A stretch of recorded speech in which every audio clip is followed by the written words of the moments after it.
почитувани граѓанки и граѓани, почитувани медиуми. Градоначалничката од ВМРО ДПМН, Даниела Арсовска, уште во првите месеци од мандатот покажува неодговорен и нечесен однос кон граѓаните на Скопје. Веќе во вториот месец од мандатот Арсовска не работи ништо.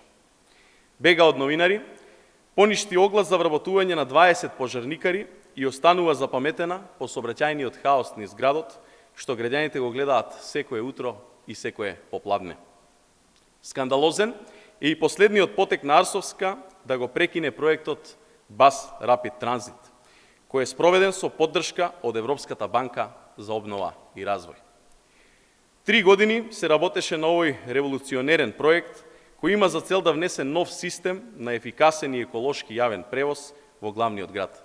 Многу важен за скопјани и скопјанки.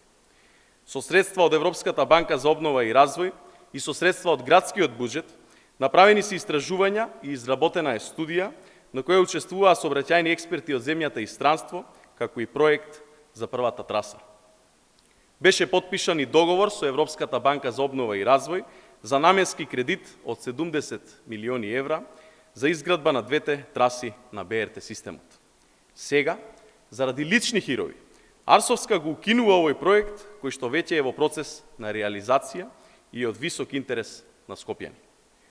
Овој потек на Арсовска, освен што е против интересите на скопјани, е на директна штета на градот, но и на државата, пред меѓународните финансиски институции, како што е Европската банка за обнова и развој. Наместо да работи во интерес на граѓаните, таа работи по инструкции од Белиот дворец и раководството на ВМРО ДПМН. По првиот месец може да кажеме дека Даниела Арсовска не се води од интересите на градот и не работи во интерес на скопјани и скопјанки. Ви благодарам.